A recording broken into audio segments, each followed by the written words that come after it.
Welcome back, everyone. For the second session of the day, we have Dr. Ajailiu Niumai speaking to us on the topic of student diversity and inclusive education.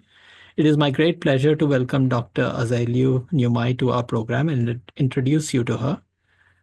Dr. Niumai is a professor of sociology and former head of the Center for the Study of Social Inclusion at the University of Hyderabad, and a senior research associate at the Department of Sociology at the University of Johannesburg, South Africa. Before that, she was a visiting fellow at the Department of Sociology and Anthropology, West Virginia University in the USA, and a visiting fellow on postdoctoral fellowship at the Gender, Women's, and Sexuality Studies at the University of Iowa, USA. And she was also the first fellow of Kartha, an NGO based in Iowa City, USA. She has published extensively on gender issues, including trafficking, women's health, sexual health, migration, and Indian diaspora, NGOs, and development in leading journals such as Economic and Political Weekly, Indian Journal of Gender Studies, Sociological Bulletin, and many more. Since September 2024, she has served as the editor-in-chief of Antyaja, Indian Journal of Women and Social Change, published by Sage. And she's a guest editor for a special volume on gender inequality and social exclusion in the Journal of Social and Economic Development 2024. Her co-authored books include Gender, Law, and Social Transformation in India, published by Springer in 2022, and the forthcoming 100 Years of Sociology in India, Evolving Issues, Emerging Trends, again, which is coming up this year. Professor Niumai has held several roles in sociological associations at regional, national, and international levels. She is the Asia Regional Representative for RC32, Women, Gender, and Society of the International Sociological Society, managing committee member of the Indian Sociological Society, and was also the convener of RC04 Migration and Diaspora Studies of the Indian Sociological Society. She's also the founder and secretary of the Sociological Association of Northeastern India since 2022. With that, I'll now request Professor Niumai to start her presentation. Participants are requested to raise their hands on Zoom if they have a question during the presentation, and there will be plenty of time towards the end for discussions as well. Thanks for making the time to talk to us today evening, Professor Niumai. The floor is yours. Yeah, thank you for your warm introduction and for inviting me. I also would like to thank Professor Dhruva Saikia for introducing us. Through this introduction, I came to know a lot about your esteemed institution. So I would like to emphasize that I want to discuss on 3 issues in today's talk of around 45 minutes. And I think I'll start by talking about my personal experiences, as to how I encountered, encountered and experienced diversity and also inclusion in my student days. And then I would talk about the idea of inclusion in India, the second part of my talk. And then the third part of my talk will address the challenges of racism with regard to Northeastern students in university and college campuses, the question of inclusion and diversity. And then I will draw a way forward conclusion. So this is a brief outline of my talk for today. I feel that whenever we debate on the student diversity and inclusive education in our country, there is a need for us to focus on understanding how the Indian social structures are shaped, how our cultural norms, and also, of course, the question of power dynamics and hegemony influence access to and experience of higher education for students who come from various backgrounds.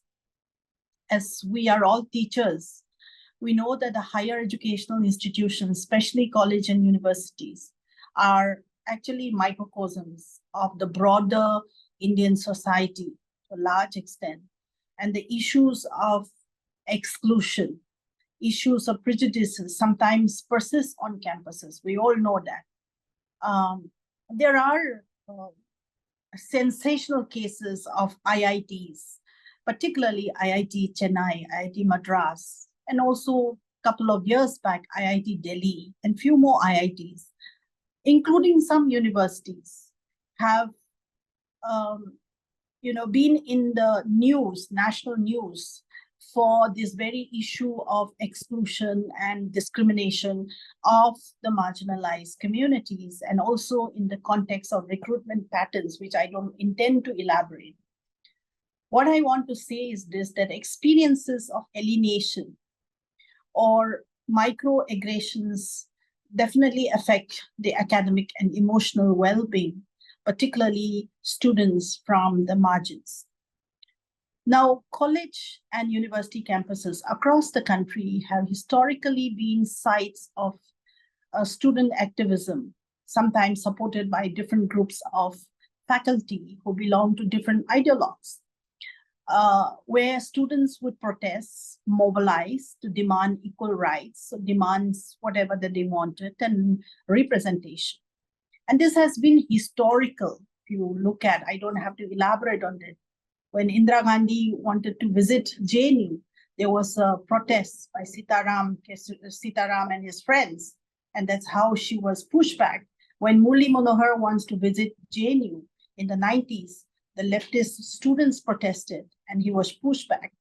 So there are, very, very significant student activism where students protest, mobilize to demand equal rights, demand certain, privileges that they aspire to get, and representation.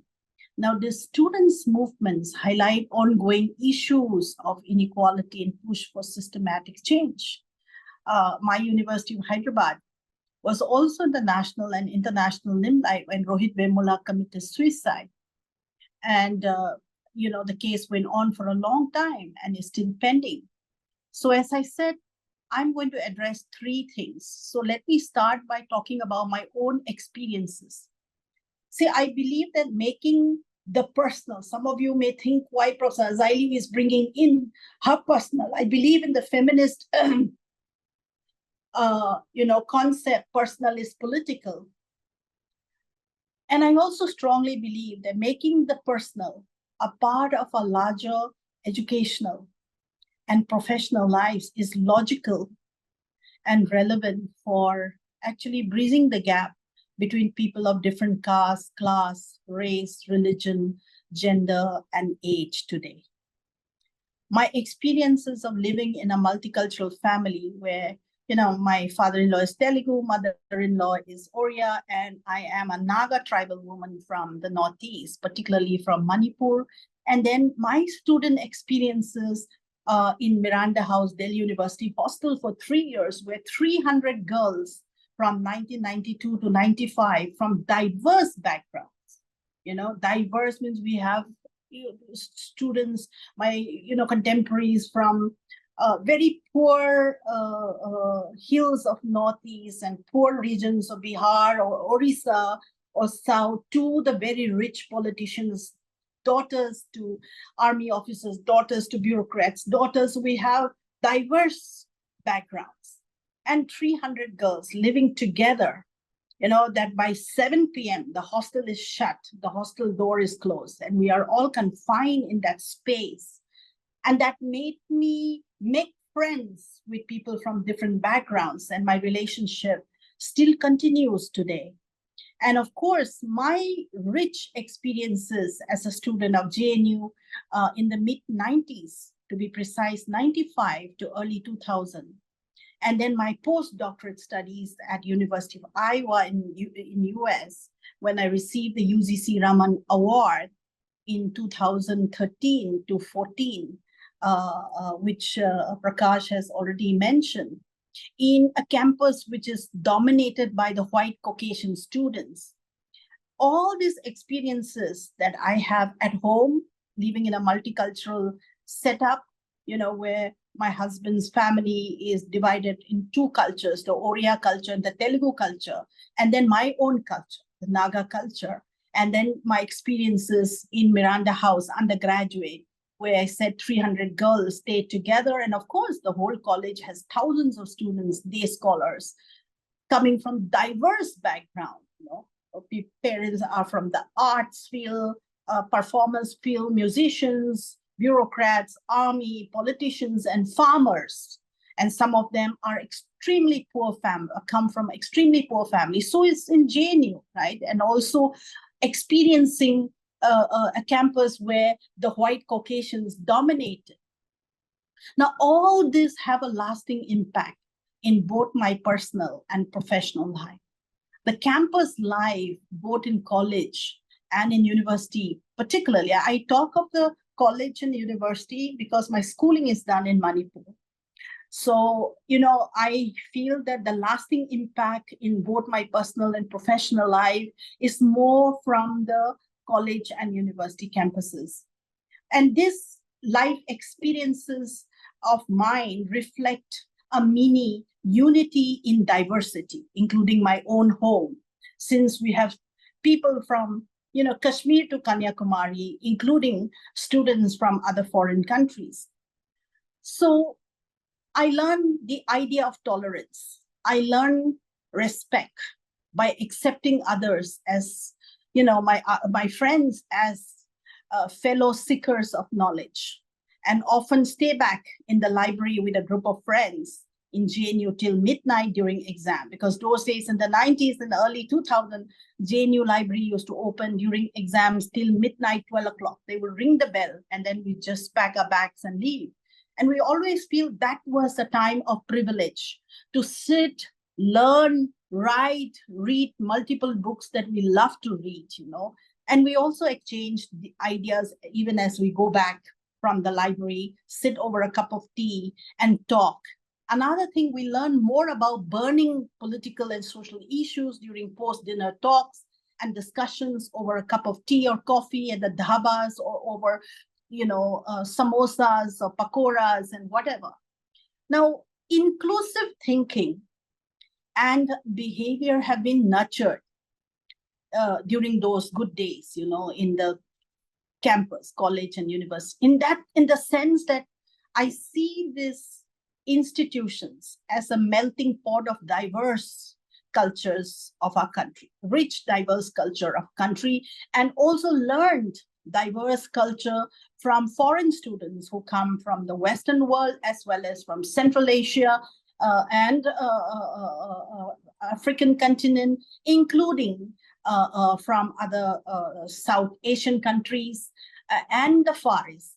Now, the presence of students from different regions, different races, caste, class, and religious background adds to the richness of the educational environment where I studied. And I'm sure you all have experiences, similar experiences like me. Now, having said that, out of the campus experiences present some challenges. We live in the cocoon of this, thick wall, gated communities in campuses. So we don't face so much of this discrimination or challenges inside the campus where I studied in New Delhi. But I did encounter a certain type of discrimination outside in the marketplace, where I remember in the mid-90s, I would be labeled with my friends when we go outside in the marketplace as chinky, a derogatory word, which is not acceptable in today's world. And I also do know that all the South Indians in North, where I studied, were labeled as Madrasis in the past decade. I remember my own teacher, Professor T.K. Uman, who received the Padma Bhushan Award, told during the classroom, MA classroom, in the mid-1990s, that although he worked in JNU for almost 4 decades, he and his 2 sons were labeled as Madrasis, but thankfully it's no longer exists in India today. You know, when Devagowda became the prime minister, before him, P.V. Narasimha Rao, the concept of Madrasi slowly disappeared because people say, who is he? And they say Telugu. Oh, Telugus are different from Madrasis. And then comes Devagowda.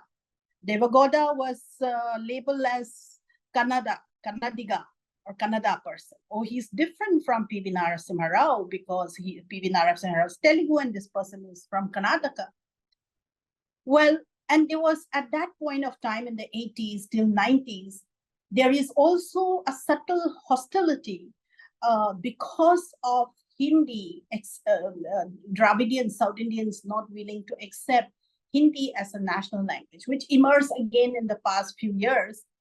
But slowly, what I'm trying to say is that India, as a great nation, overcome this problem of exclusion between the South and the North Indians.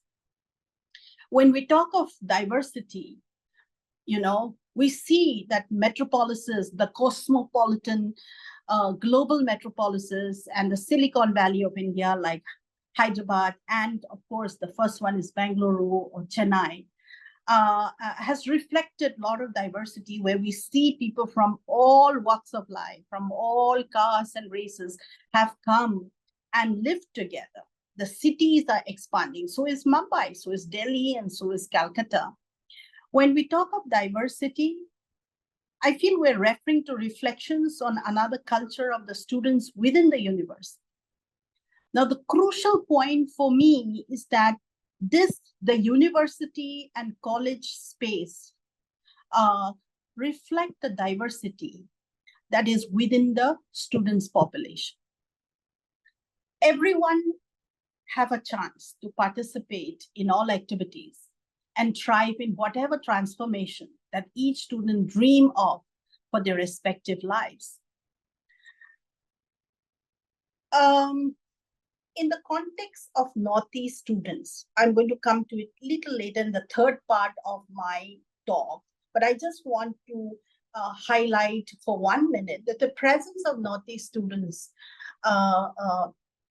who resembles the Far East, many of them, except the ones from Assam or Tripura, because some of them are not Easterners, but Bengali origin and who don't look like the Far East, they are blended into the mainstream society very well. But the rest who have this Far East look, I don't want to use the word Mongoloid race because it is derogatory. Mongoloid the term Mongoloid in the Western world is not acceptable anymore, although in our Indian college and university system, we still comfortably use the word Mongoloid. It basically means people who have mental retardation and who are not able to intellectually, strive as the other races. So I really feel uncomfortable to use the word Mongoloid. Now, the Northeastern students are often labeled, and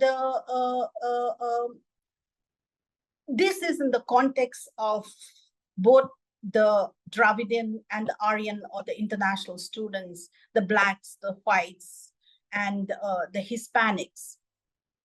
They are here, we all know, to generate knowledge and also accumulate knowledge, consume knowledge, and produce knowledge, and also produce a culture and diversity within the system, within the institutions. Now, the diversity on the campus also depends not necessarily on the curriculum and the pedagogy, but on the behavior of us, the teachers, behavior of the students, since diversity and inclusion is different for everyone. Now, let me come to the second part of my talk, that is the concept of inclusion. I would like to mention that the emergence of the ideology of inclusion is of recent origin. The discourse on inclusion is incomplete without examining some exclusion characteristics, because both are prevalent everywhere and exist simultaneously. When we talk of inclusion, we also have to talk of exclusion. But how it operates and varies depends upon the nature of the society. Now, the question arises how social inclusion and exclusion phenomenon influence social cohesion. In the context of our social structure, our Indian society is deeply influenced by caste hierarchy or class hierarchy in today's contemporary world, which impact educational opportunities. Historically marginalized groups such as the scheduled caste, scheduled tribe, other backward castes, OBC, often face barriers to education. And women, the girls and women who belong to these communities, face triple barriers to access education, because they are supposed, usually in our culture, girls are not encouraged many times to go for higher education, but to get married. In the South, there is so much of pressure for girls at the age of 23, 24 to get married. Once a girl reaches 30, I mean, she's like on an expiry date, you see.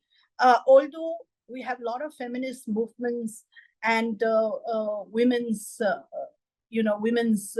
leaders shouting slogans, and then policies like Beti Bachao, Beti Padhao, we still find that women are not encouraged to go for higher education, especially in the field of engineering or medicine, especially in engineering. You see, women are not encouraged in science fields. IITs don't have many girls. I mean, there's a lack of women faculty, and there's an extreme lack of girl students in IITs or IIMs. Because of barriers, cultural barriers. Now, we have affirmative actions for girl child, like one girl child have a scholarship till MA, mass postgraduate, and also various other affirmative actions for SC, ST, and OBC, which I'll come to it a little later. What I'm trying to say is this, that despite the affirmative action policies, disparities persist in access and also outcomes. The socio-economic status significantly influences a student's ability to access higher education. Families with limited resources struggle to support higher educational aspirations, leading to underrepresentation of poorer students, especially in the prestigious institutions. IITs, ISB in Hyderabad, Indian School of Business, which is extremely expensive, but very excellent, and also extremely difficult to get through. And of course, the IIMs. There's a lack of representation, underrepresentation of poorer students in such prestigious institutions in our country. Now, most importantly, women from the rural area, and also women and girls from economically disadvantaged backgrounds, not only from SC, ST, OBC, and other people at margins, but also from the economically, weaker sections, face additional challenges related to social expectations, safety concerns, and cultural norms that may limit their participation in, getting access to higher education.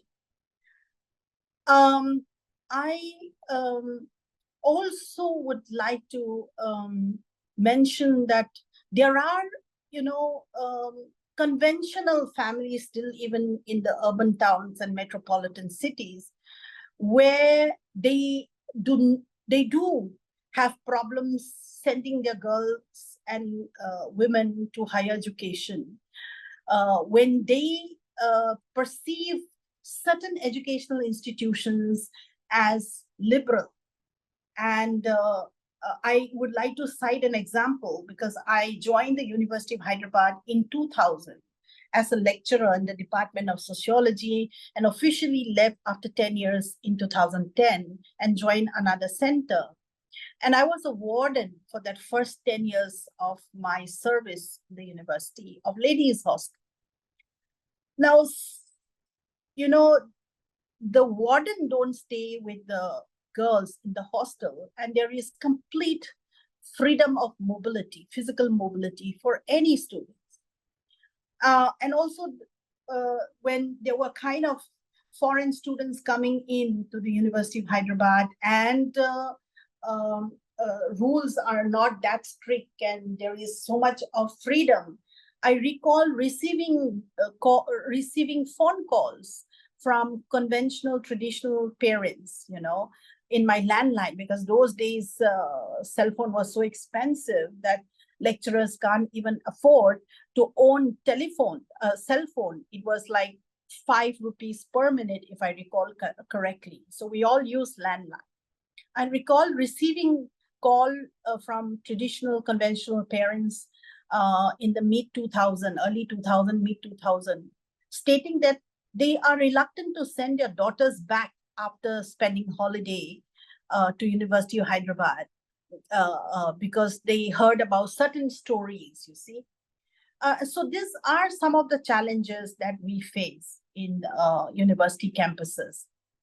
And students also have cultural shock sometimes when they come from extreme traditional families to a very liberal, free campuses. They face cultural shock. Like, I again would like to go back to my personal experience. 3 years in Miranda House was good, very strict. By 7 p.m., we have to get inside the hostel.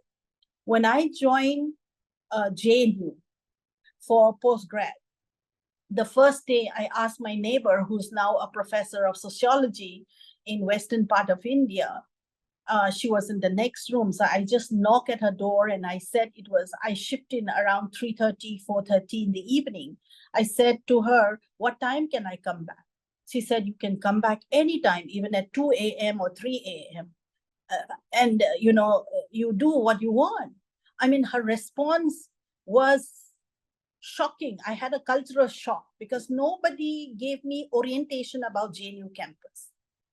So I come from the hills of Northeast, stayed in a hostel which is very strict for 3 years in Delhi, come to a campus which has complete physical mobility freedom, and then I had the cultural shock. So like this, those of us who come, and I come from a very patriarchal, conventional family. So there are people who come from a rural area, from the hill area, from conventional families. They do have this cultural shocks when you join this liberal campuses. Having said this, I think it's important to look at the cultural capital and also social reproduction. In this context, Pierre Bourdieu argued that the cultural capital, which basically is about the skills that we NEP 2020 talk about today, skills, knowledge, and education that provide social mobility, is unequally distributed across different social classes. Students from privileged backgrounds may enter universities better prepared to kind of navigate the academic environments. The parents will accompany them. They will also have an orientation from some sources. Unlike those who come from the margins like me, who don't have any orientations, who is not accompanied by parents or uncles and aunties because they cannot afford to come to metro cities and accompany their ward. Now, another critical issue is that the medium of instruction, often English, can create additional barriers for students who came from vernacular schools. Although under NEP 2020, now we have to encourage vernacular languages as well, both in teaching and writing. And this is a great challenge for all of us, because if somebody at the university level submits their MA dissertation or their MPhil thesis in vernacular language, it becomes a problem. I recall that University of Hyderabad had a heated debate 2 years back because somebody from the School of Humanities two students from Kerala wanted to submit thesis in Malayalam. Now the supervisor and the teachers in that department doesn't speak or write Malayalam. You see, so it become, and then we have multiple problems but I guess we all have to learn the art of adjusting. We have to learn a way out, how to navigate, how to handle this new NEP 2020 and the suggestions and the policies. We are still thinking, all of us are still adjusting. It will take time for us to come out with a blueprint of how to do it, how to go about it. We are our University of Hyderabad. We are into revamping the curriculum, the teaching modules like e-learning courses, and all that. So it's going to take some time. But my point is this, that the critical issue we are facing is the medium of instruction, often English, that can create a barrier for students who come from vernacular schools. Now, curricular content may also reflect the values and norms of certain dominant groups, sometimes alienating students from the margins. The problem in the Indian social system began with a tussle between insiders and outsiders. In other words, who is an insider and who is an outsider? We've celebrated 77 years of India's independence this year in 2024. But we find some of us are insiders and outsiders as well within our own country. Now, in this context, let me come to the third point that I want to emphasize for another 10-15 minutes. That is that people of Northeast, especially children in schools or colleges and also universities, face certain kind of dilemma because of their physical outlook and because of the way people perceive them. I'm sure you all agree with me. The traditional perception of we versus they, comes as a reality in our Indian psyche, as in, we in the sense moral versus immoral also comes into play in a subtle way.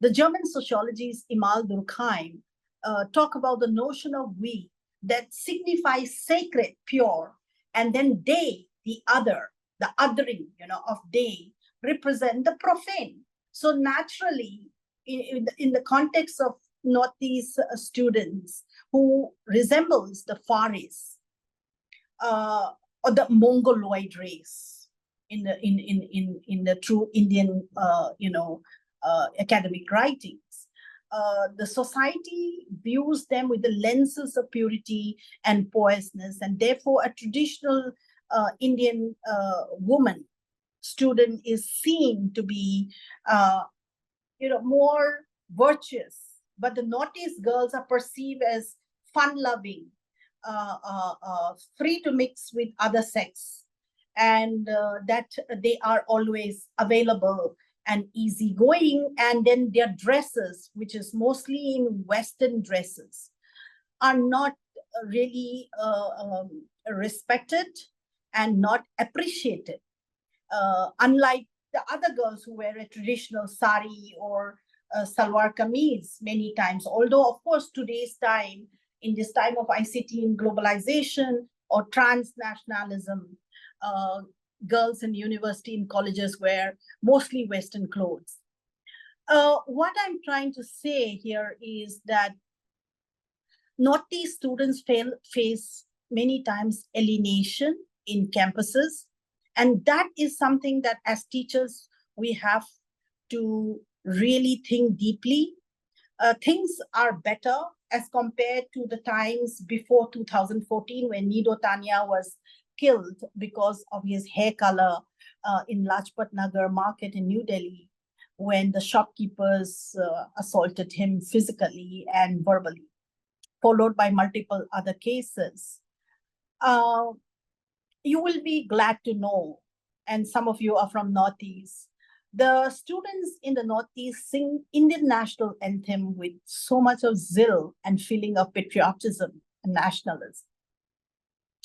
And many Northeastern people in the defense, in the army, have sacrificed their life for India's national security.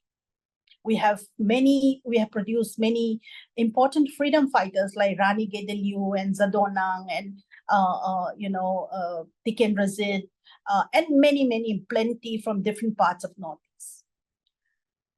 Having said this, Northeasterners may feel that they are a part of India. They sing national anthem with patriotism and with a feeling of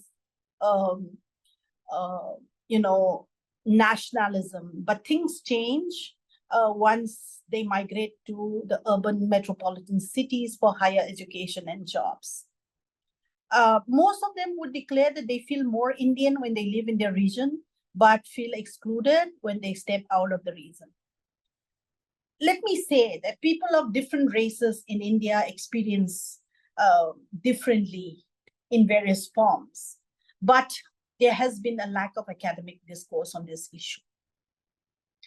In the past decades, many scholars admit that racism and racial ideology in India were not recognized by the government or academic fraternity, although people from Northeast experiences this differentness in their everyday life. If you look at the books of history written by renowned historians of our country, or even other social scientists, you will not find the issue of prejudices, discrimination, and racism of the Northeastern people. They are neglected. The progressive thinkers and writers have also neglected about this core issue. Probably they have a reason. Maybe they thought that Northeast doesn't matter much. It's a small, tiny geographical region of our country, and the people doesn't matter much to the other larger important issues of nation. Now, in the context of othering, the minority women from this region face stereotyping, as I said.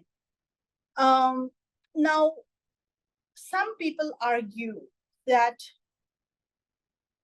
this problem arises and stems from ignorance, and their distinct cultures are seen as a threat to culture of the great mainstream, the grand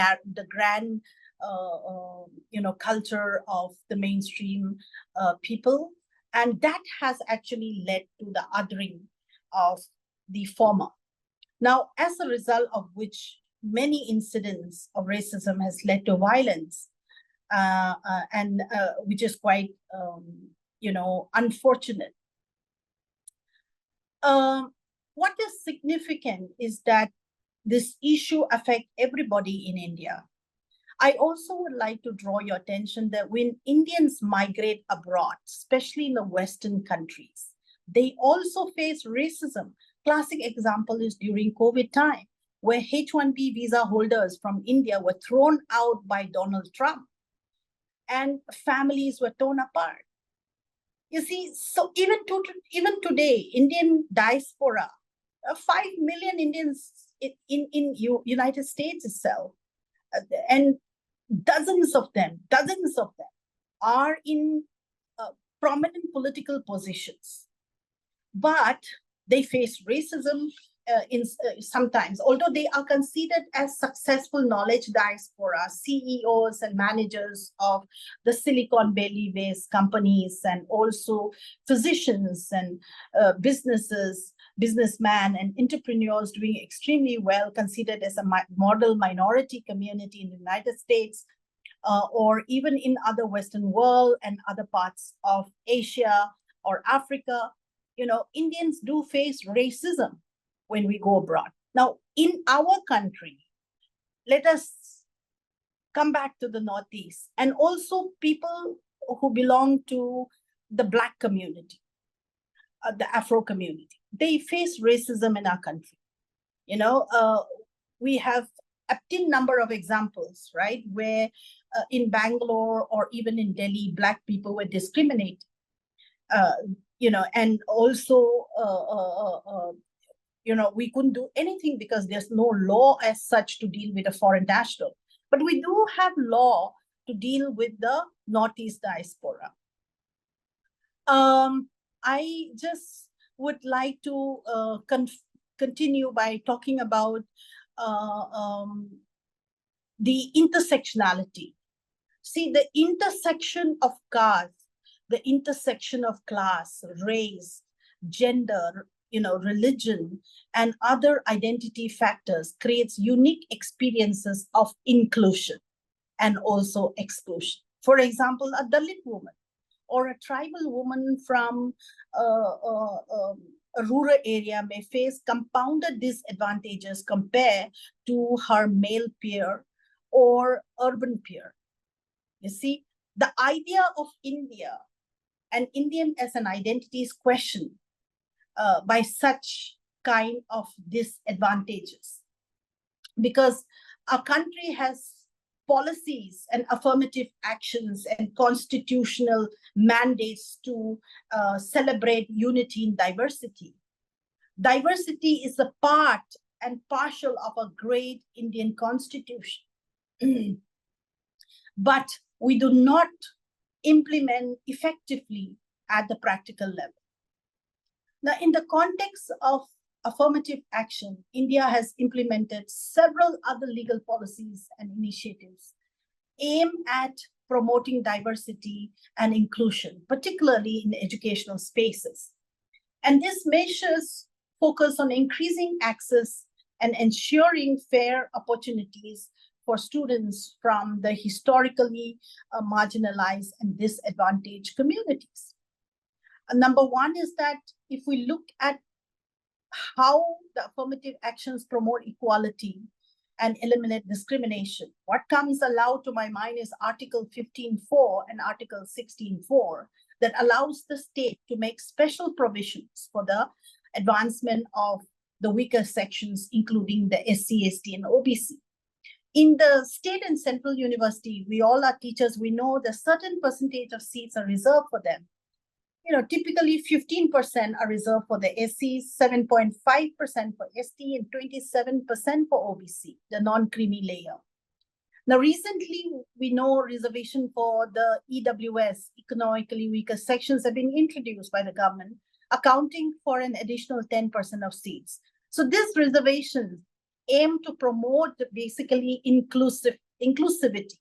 In the context of University of Hyderabad, I'm happy that once upon a time, to be more precise, I've been doing this research quite a bit, finding out files after files from the Controller of Exams Office, that from 1993 to 2017, there is an affirmative action for students from the Northeast, where they get the recommendation from the Director of Education from the respective states, and they get admission based on merit, and some departments and centers do not have even one student from Northeast. So I used to be invited by the Controller of Exam to advertise in newspapers and also pass on mouth to mouth. So the population of Northeast states, students from Northeastern region increased to 500 to 600 at one point of time in the University of Hyderabad, but it ended in 2017 because of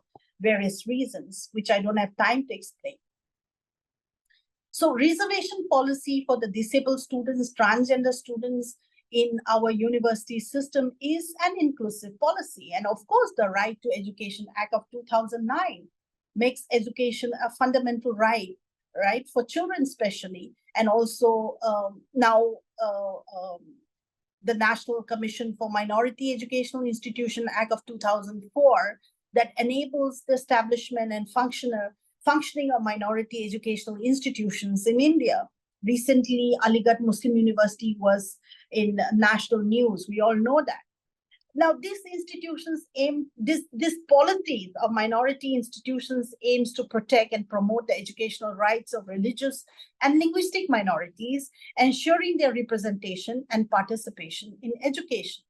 We also do have policies like Persons with Disability Act 2016, which mandates educational institutions to make accommodations for students with disabilities. Now, it requires the provision for inclusive education, accessible infrastructure, and necessary support services, such as sign language interpreters or special educators. We also have been mandated to construct toilets, separate toilets for disabled students, separate entry for the disabled students. And then we have Scheduled Caste and Scheduled Tribe Prevention of Atrocities Act as well. This seeks to protect students from the margins, from being discriminated and harassed. And then we have the ICC, earlier it was called ZS Cash, now Internal Complaints Committee, which is an inclusive policy for students in the campus. And of course, UGC regulations for student diversity is there, where they provide the guideline to establish equal opportunity cells, which work to ensure non-discrimination and promote diversity, and also scholarships for students from the margins and minority backgrounds, such as the National Fellowship for the SC/ST students and the Maulana Azad National Fellowship for Minority. Some of the students with IOE, Institute of Eminent Status, also have a special fellowships for those who are non-fellowship holders. We also do have anti-ragging anti-ragging cells where ragging was banned, and thanks to this great legal measures for students like me who belong to the 90s and early 2000s, we are actually victims of ragging. It was a trauma, a mental trauma for 2 months or so, till 15 of August. 15 August was the day of liberation, where ragging usually stopped because it's Independence Day. But we used to hate our seniors who really ragged us very badly. And there are incidents where, because of ragging, people lost their lives. Now, let me wind up in 2-3 minutes. India's legal framework for promoting diversity and inclusion in education seeks to basically address the historical injustices and create an equitable educational landscape.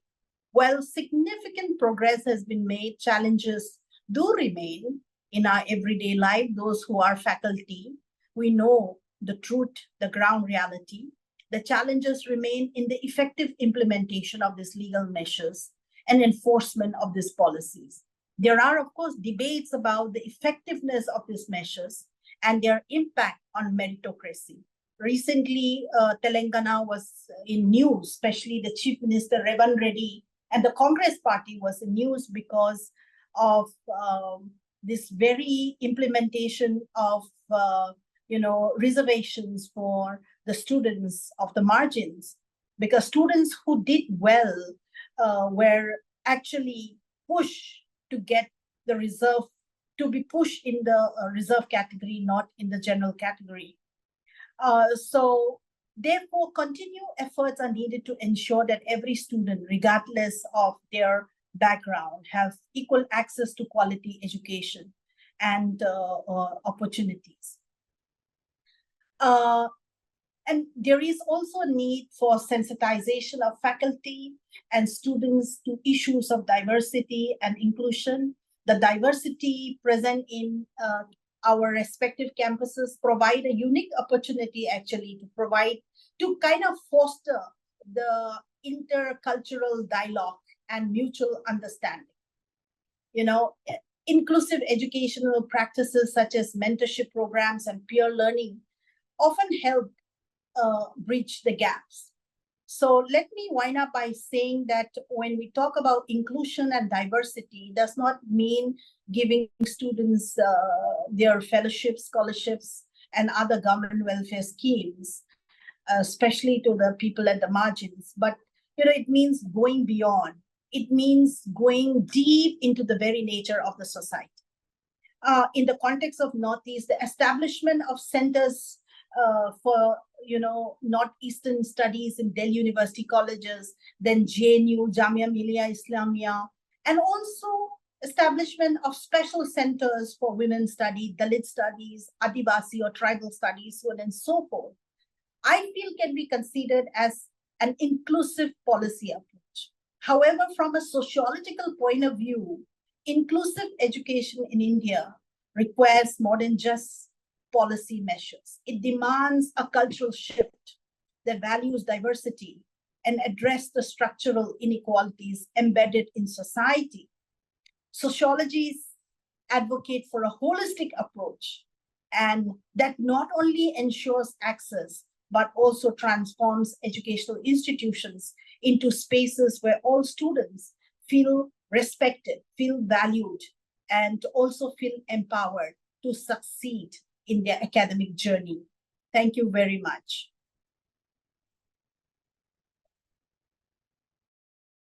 Thanks a lot, Professor Niumai.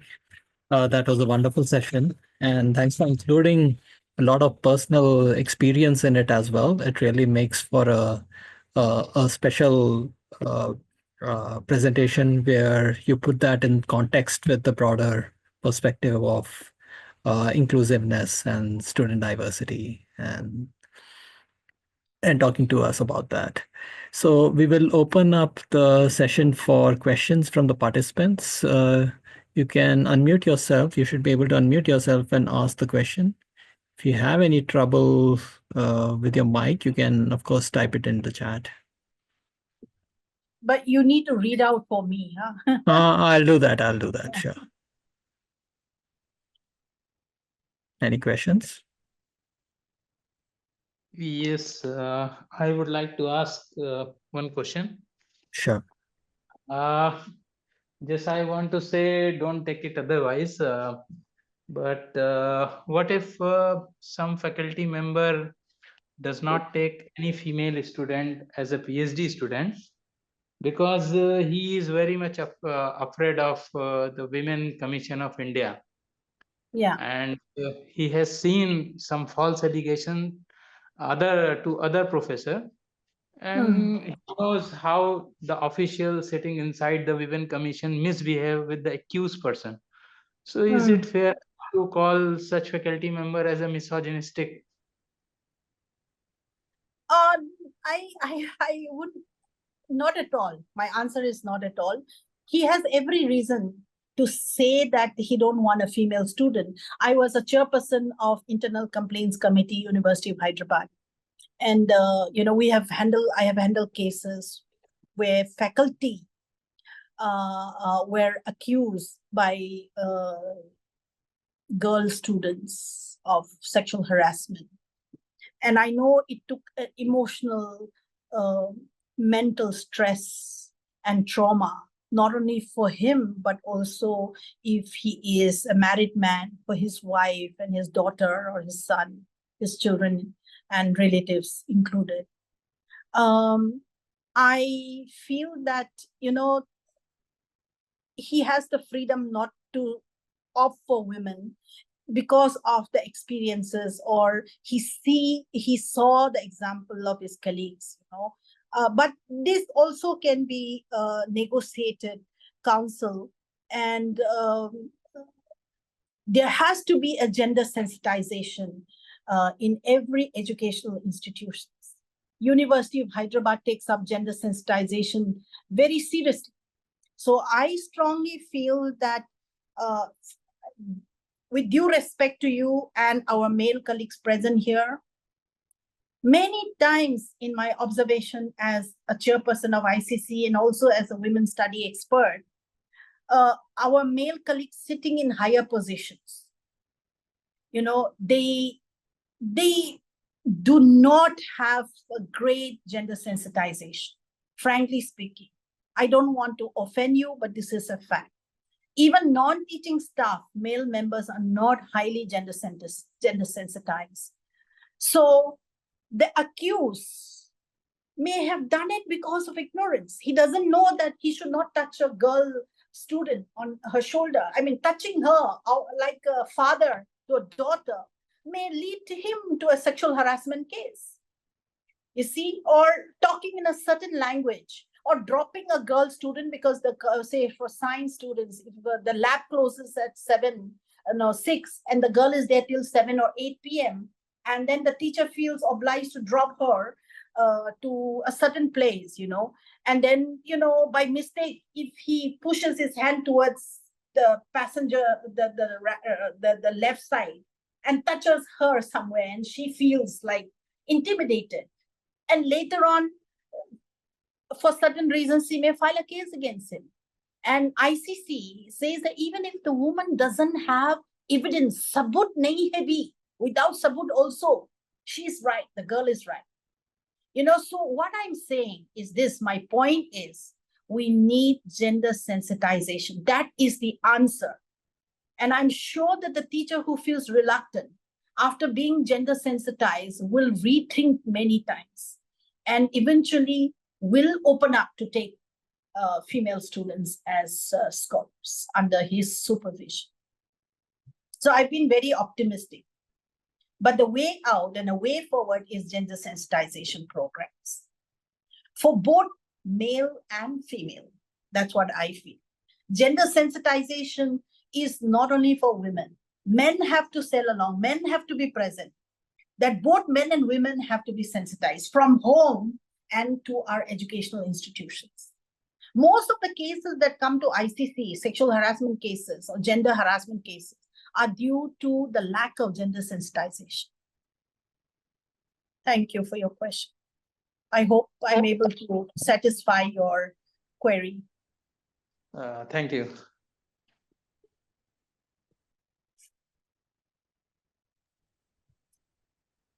Good evening, ma'am. Am I audible? Yeah. Yeah. Yeah. Thank you so much for your insights and especially the personal experiences also that you have shared. I had a question with respect to classrooms. So I want an answer from you with respect to your experience as an academician. That I personally believe that inclusivity begins with knowing your classroom first. And there are several techniques by which we can understand the students, their mindsets, the backgrounds that they come from. So have you had an opportunity to use some techniques wherein students can share how they feel without getting offended in front of the entire classroom, which also gives you an idea about the kind of uh, constitution that your classroom has, so you know how to deal with certain specific issues in the classroom when you are addressing the students in general. See, in our Indian university system, you and I are teachers. We don't have a space in the classroom where we talk because we are not rated by students like the Western University. I hope you get me. See, we come into the classroom, you and I walk into a classroom to teach. And today there are cells that deals with trauma, that deals with discrimination, that deals with stress and suicidal thoughts. So every institutions have this, anti-depression cells, or we say psychologists or counselors. The students also have opportunity to go to the grievance cell if they have. But inside the classroom, we are not given any orientation from our student days till today in our teaching methods, to give time to students to talk about their personal issues or their background, right? We walk in, we are overburdened with teachings. Like I have 3 courses last semester. Next semester, I'll have 2 courses plus e-learning course, 3 courses. From Monday to Saturday, we have classes. And we are all overburdened with teaching when to finish this course. And then we have writings, publications, we have meetings. We are not trained. I think if we have to kind of understand, but then another point is that if while talking to our students, while lecturing, we know which students are bright and which students have come from a vernacular or from a underprivileged background, in the sense that in the context underprivileged in the sense that they cannot speak English properly, although they may be having a much better idea than those who speak English very well. Those things we can make out as teachers. But the kind of internal problems that students have, normally we don't open up in the classroom, isn't it? Or what about you? Do you open up for this? It becomes a personal issue in front of the entire class, right? So we don't bring in such personal issues. You see, I recall in Miranda House, my teacher of sociology called me out to stand in front of all the girls.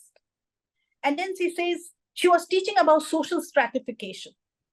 This is in my first year of BA. She called me out and she made me stood in front of everybody. And she says, she is a tribal girl. She just pointed at me and she said that, look, she is a tribal girl. I felt so ashamed and, so singled out. So in my teaching, I decided not to look into students' background or, just treat everybody as equal and not get into personal. So I think I would like to reframe what I meant. I did not mean about the personal issues that the students may have, but in terms of specific concepts, when you are dealing with specific concepts in the classroom, the students may have some kind of inhibitions with respect to certain terms, like you said just now with your personal experience. So, have you had an opportunity to know what are these kind of inhibitions that they would have so that we try to take steps towards it? That's what I meant. But I think the final example that you gave, that with your personal experiences, you made specific decisions, I got the essence of it.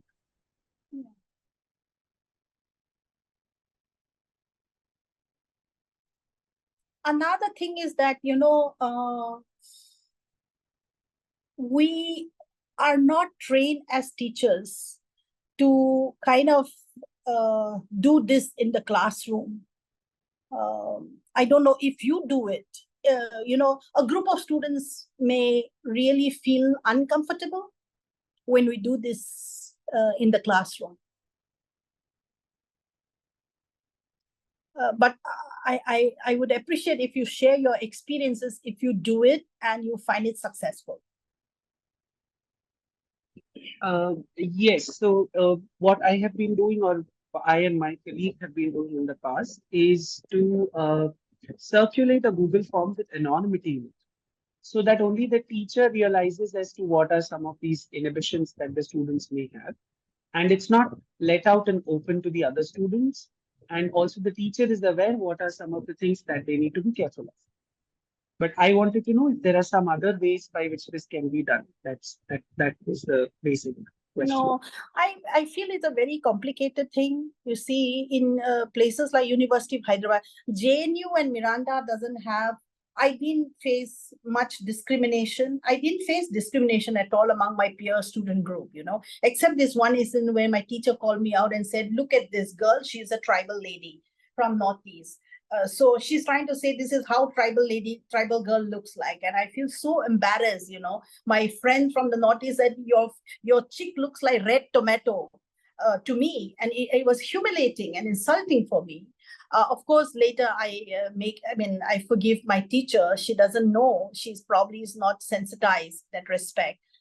But having said this, I didn't face any other kind of discrimination. That's why I'm saying that my experiences of inclusiveness, tolerance, and respect, I learned from these campuses in Delhi. But in the University of Hyderabad, there's so much of caste hierarchy. There's so much of elements of caste that we cannot afford to open up also. It becomes a Pandora box, caste within caste, subcaste within caste. So, it's a very complicated thing, and things are much better now after Rohit Vemula's case, actually. So, it's a highly sensitive issue. Yeah, I agree. Some of these, especially personal background thing, it depends on the style. As you said, it may well be well-intentioned by many faculty members, but it might lead to unintended consequences. Yeah. But at the same time, I understand Dr. Rajagopalan's point too, that if it's focused on things like issues related to learning, and one can do it in a smart way where the identity of the students are not revealed and one can still learn about the issues they might be facing just in the context of learning. It can still be addressed without identifying the individual, so that even others who may not come forward would benefit from the fact that the faculty is sensitive to such issues and is taking steps to address those. So, but I agree, unless there is some program that actually sensitizes faculty members or some training program they receive, trying a lot of different things can have very varied consequences. Yeah, I also feel that it's a good thing, but at the same time, if some students do not like it and then they report that faculty took this data collection, it may lead to a problem. I've been a little careful because I've handled a lot of sensitive cases. So it may be a good intention, but we also have to make sure that students agree and they are well aware that this is done with a good intention, because, you know, one or two students may not like, and then it may just create a boom of protests. So because our university systems doesn't allow us to take those personal data, right? Except the controller of exams. And then during the time of admission, who is a SC, who is ST, who is OBC, who is transgender, or who is from the armed Fauzi families. Because for armed forces also we have 2% reservation, right? So except those days, we are not supposed to dig into so much of backgrounds of students, Right. technically speaking. We have to treat all of them equally. But thank you for your feedback and inputs. It's all a learning thing for me also, hearing from you. I said it's a good thing. It's just that we need to take consent from the students and that it doesn't blow out of proportion. The good intention may also land up in a way that is not intended for. So that is my only concern. Thank you everyone for joining. And thank you, Professor Niumai, for making the time to speak to us. Thanks a lot. Thank Have you. a good evening. Good night. Good night. Good night, everyone.